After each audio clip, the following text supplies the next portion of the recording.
할렐루야. 하나님의 크신 은혜가 오늘도 11월도 여러분과 함께하기를 축원합니다. 자, 이번 달에는 다니엘서를 강해할 거예요. 다니엘서는 이게 쉽지 않은 말씀이지만 굉장히 의미가 있고 또한 재미있는 그러한 말씀이에요. 이 말씀들을 잘 묵상하면서 하나님 말씀 앞에 선 성도가 되시기를 바랍니다. 자, 하나님이 심으신 이유라는 제목으로 말씀 증거합니다. 하나님은 이스라엘 백성들을 굉장히 특별하게 생각하시면서 간단하게 축약한다면 이런 말씀을 자주 해주셨어요. 너희가 내 말에 순종하면 너희가 복을 받을 것이고 순종하지 않으면 너희가 벌을 받을 것이다. 이런 취지의 말씀을 자주 하셨어요. 자, 문제는 이스라엘 백성들이 이 말씀을 진지하게 생각하지 않았다는 거예요. 좀 유치하다 싶었던 모양이에요. 그래서 설마 하면서 멋대로 살았습니다. 경고했지만 듣지 않았어요. 결국 실제 상황으로 이어지게 되었죠. 바벨론의 침략으로 모든 것을 다 잃게 됐습니다. 성은 무너졌고 많은 백성들이 죽어나갔어요. 그런 심판을 배경으로 쓰여진 것이 다니엘서입니다. 정확히 말하면 나라가 망하기 8년 전 바벨론의 1차 침입을 배경으로 해요. 그리고 1차 침입 후에 그 백성 중에 일부가 바벨론으로 끌려가게 됩니다. 특히 유다 사회를 구성했던 엘리트층, 혈통 좋은 귀족의 그러한 사람들, 또한 왕족들이 먼저 붙들려 가요. 이때 다윗의 혈통이었던 다니엘도 끌려가게 됐습니다. 그러니까 온통 절망의 상황이었겠죠. 하지만 그때부터 하나님은 다니엘과 새 친구를 조명해 주세요. 여기에는 치밀한 하나님의 계산이 담겨 있는 것입니다. 그들을 먼저 보내신 거예요. 그들을 먼저 그 땅에 심으신 것입니다. 우리가 성경을 보면 하나님은 어떤 큰 뜻을 세우신 후에 누군가를 먼저 보내실 때가 있죠. 요셉을 생각해 보세요. 시편 105편 보면 이렇게 말씀합니다. 그가 또 그 땅에 기근이 들게 하사 그들이 의지하고 있는 양식을 다 끊으셨도다. 그가 한 사람을 앞서 보내셨으며. 자, 그때도 하나님은 이스라엘 민족을 위해서 먼저 한 사람을 보내셨죠. 그게 요셉이었습니다. 우리는 감히 짐작도 못하지만 하나님은 모든 것을 구상하신다는 것입니다. 자, 그러한 하나님의 섭리를 인정하는 것이 우리 인생의 중요한 태도임을 믿습니다. 하나님이 하신다. 우리는 짐작도 못해요. 하나님은 아신다. 하나님이 이끄신다. 하나님이 이루신다. 이걸 믿는 것이 믿음인 줄로 믿습니다. 자, 다니엘서도 그런 믿음의 필요성을 확인시키는 말씀이에요. 그런 의미에서 하나님은 왜 8년 먼저, 가장 먼저 다니엘을 바벨론에 심으셨을까? 그 이유를 두 가지로 생각을 해봅니다. 첫 번째, 심판이 현실이라는 거예요. 여러분, 당시의 바벨론은 세계의 중심이었습니다. 최고의 절정기를 구가하고 있었어요. 아수르를 무너뜨렸고요. 애굽도 지리멸렬해졌습니다. 그런 바벨론이 예루살렘에 쳐들어온 거예요. 이것을 무슨 수로 막을 수가 있겠어요? 자, 특히 1절 말씀 봅니다. 유다 왕 여호야김이 다스린 지 3년이 되는 해에 바벨론 왕 느부갓네살이 예루살렘에 이르러 성을 에워쌌더니. 자, 우린 여기에서 여호야김 왕을 주목해야 됩니다. 하나님은 왜 그의 시대를 심판과 징벌의 시작으로 삼으셨을까요?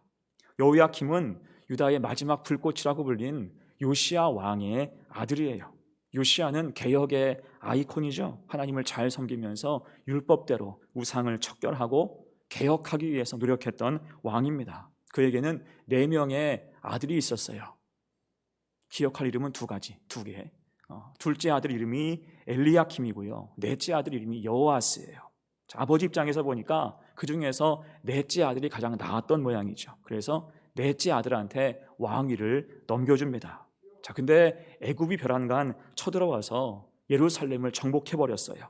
그리고 왕을 임의대로 바꿔버립니다. 그래서 여호아스는 실각을 했고 애굽으로 끌려가서 비참하게 죽게 됩니다. 대신 그 형인 엘리야킴이 왕위에 올라요. 그러면서 애굽이 엘리야킴의 이름을 바꿔놓은 거예요. 그게 여호야김입니다. 그러니까 이게 얼마나 가정사의 큰 비극이고 또한 굴욕입니까? 자, 근데 왕위에 오른 여호야김은 정신 차리지 못하는 거예요. 그래서 이를 보다 못한 예레미야 선지자가 그에게 말씀을 선포했죠. 그게 그 유명한 예레미야 36장의 선포입니다. 하나님의 경고를 전달한 거예요. 한마디로 말하면 이러다가 나라가 망한다라는 겁니다. 이러다 나라가 망한다. 하지만 그 말을 듣고 여호야김은 기분이 몹시 상해요. 그래서 예레미야가 선포한 하나님의 메시지를 화롯불에다가 면도칼로 찢어서 다 태워버려요. 하나님 말씀을 태운 거예요. 그리고 보란듯이 얼마 후에는 왕궁을 새로 건설하기에 이르러요. 자신의 건재를 자랑하는 거죠. 이 나라가 멀쩡하다라는 것을 만 백성에게 보여주는 것입니다. 하지만 그때 바벨론이 쳐들어왔어요. 그 침공한 왕이 1절에 나와 있는 느부갓네살이었습니다. 그리고 나라는 이제 나락으로 떨어지게 되었지요. 2절 말씀 봅니다. 주께서 유다 왕 여호야김과 하나님의 전그릇 얼마를 그의 손에 넘기심에 그가 그것을 가지고 신할 땅 자기 신들의 신전에 가져다가 그 신들의 보물 창고에 두었더라. 비참한 현실이죠. 성은 무너지고 군사는 죽고 백성은 포로로 다 끌려갔고 유다의 모든 보물과 성전의 기물은 다 빼앗기고 말았습니다. 자, 이것을 누가 했어요? 바벨론의 느부갓네살 왕이 했습니까? 아니에요. 오늘 성경은 2절에서 맨 처음 분명히 말씀하고 있어요. 주께서, 하나님께서 이 모든 것을 하셨다는 것입니다.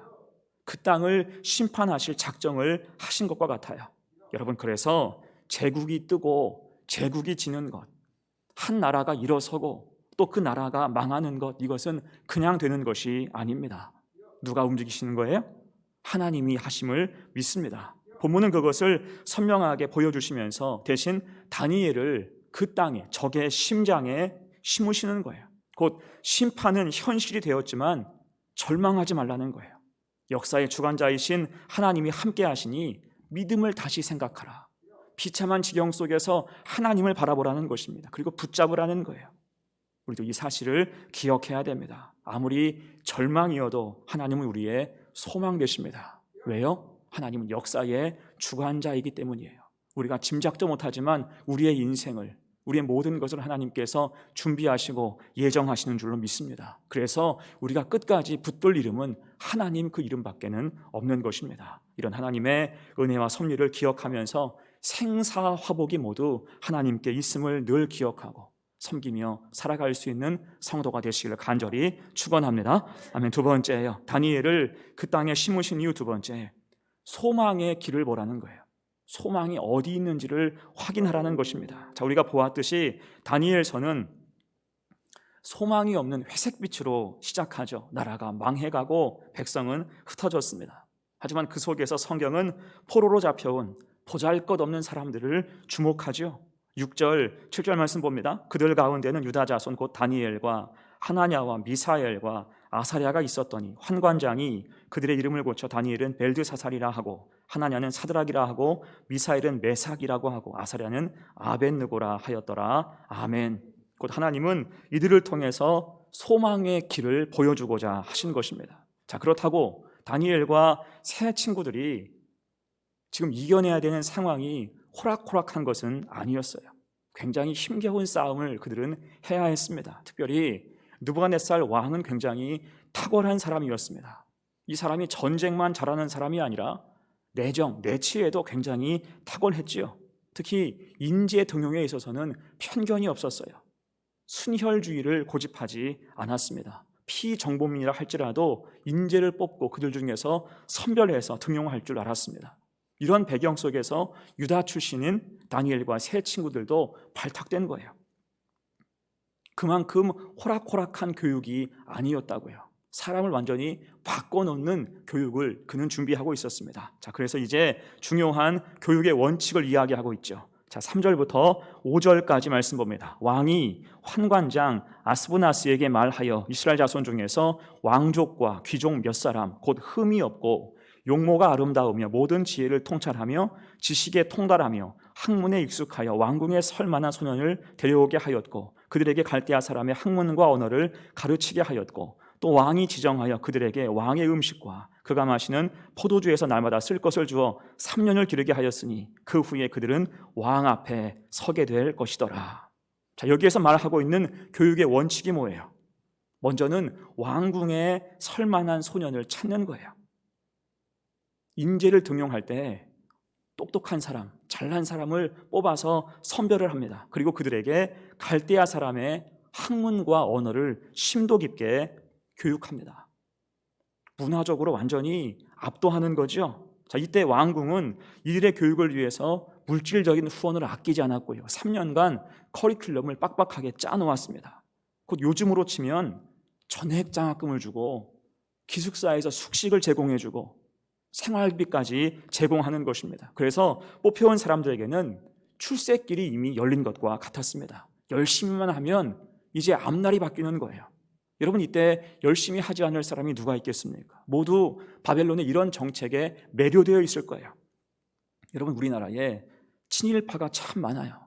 이게 가슴 아픈 현실 아닙니까? 특히 대학 교수 중에서 친일파가 많습니다. 이유가 뭘까요? 우리나라가 어려웠던 시절 일본이 공짜 유학을 시켜줬기 때문이에요.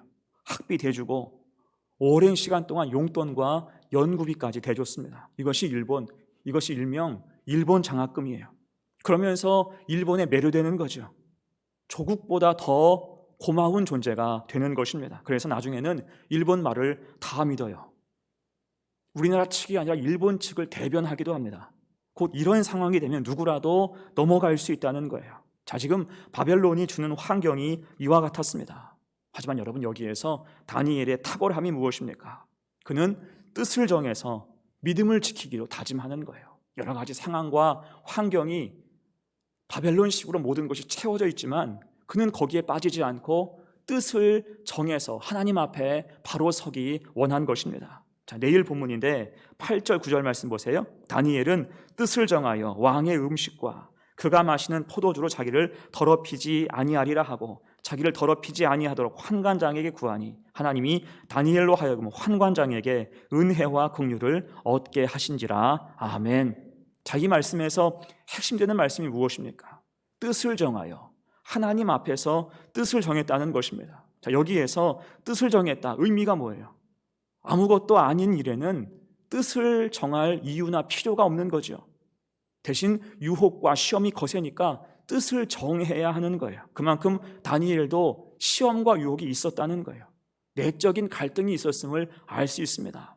특히 당시에 문헌에 따르면 이 왕실의 특별교육 대상자의 나이가 14세에서 17세였대요. 14살, 17살, 어떤 시기예요? 성장기 아닙니까? 가장 식욕이 왕성했던 시절입니다. 제가 학생부 사역을 할 때 아이들의 왕성한 식욕을 보면서 날마다 놀랬던 기억이 있어요. 생각해보면 학생부 사역을 하면서 가장 큰 도움이 된 것이 먹는 거였어요. 애들은 먹는 거에 따라서 움직여요. 떡볶이, 피자, 치킨, 그거 사주면 정말 열심히 합니다. 서로 교제하고 친밀해지고 그리고 엄청 먹어요. 이게 그 나이대의 정상적인 모습이라고요. 많이 먹어요. 많이 먹고도 소화 다 시키고 또 달라고 하는 그런 아이들입니다. 다니엘도 지금 그 나이라고요. 그러니까 그 나이가 주는 한계가 있어요. 도처에 참지 못할 유혹과 시험거리가 그만큼 많았다는 것입니다. 하지만 믿음으로 모든 것을 차단하고 뜻을 정해서 하나님 백성으로 살기로 다짐한 것입니다. 여러분, 이 모습을 이 다니엘서 초반에 명시하신 이유가 무엇일까요? 이 믿음의 모습이 곧 소망이라는 거예요. 아무리 망한 나라의 포로 출신이라고 해도 여러 가지 상황 속에서 힘겹고 어렵다 할지라도 뜻을 정해서 하나님 앞에서 믿음으로 바로 살아간다면 하나님이 보시고 들으시고 그 길을 친히 인도하신다는 것입니다. 이것이 회복의 첩경이 된다. 이것이 소망이 되고 이것이 해방되는 지름길이 된다는 것입니다. 이 사실을 우리도 기억해서 소망의 빛을 결코 잃지 말고 세상과 짝하지 말고 믿음의 길을 갈 때 소망이신 하나님의 돌보심 속에서 살아갈 수 있는 복된 성도들 다 되시기를 간절히 축원합니다. 아멘. 이제 말씀을 정리하겠습니다. 자, 오늘 말씀은 단지 이스라엘이 망한 바벨론 포로 시대 과거의 이야기가 아닙니다. 너희가 내 말에 순종하면 너희가 복을 받고 너희가 순종하지 않으면 벌을 받을 것이다. 이 말은 여전히 우리 삶에도 유효한 그러한 말씀이에요. 왜요? 지금도 바벨론적인 세상 문화는 하나님의 사람들인 우리를 동화시키기 위해서 다양한 방식, 다양한 방법으로 접근하기 때문입니다. 때로는 파괴적인 것으로, 때로는 달콤한 것으로 우리에게 시험을 주고 유혹하는 거예요. 자, 그럴 때마다 우리가 할 일이 뭐예요? 오늘 다니엘처럼 거룩한 뜻을 정하고 믿음의 길을 굳건히 가야 할 줄로 믿습니다. 그럴 때 우리 삶 가운데 소망이 생긴다는 거예요. 하나님이 피할 길 주시고 우리를 통해서 놀라운 하나님의 역사를 이루어 가실 것입니다. 이렇게 믿음을 잘 지켜서 사명 감당하며 이 11월도 은혜 가운데 승리하고 살아가는 복된 성도가 다 되시기를 간절히 축원합니다. 아멘. 기도하겠습니다.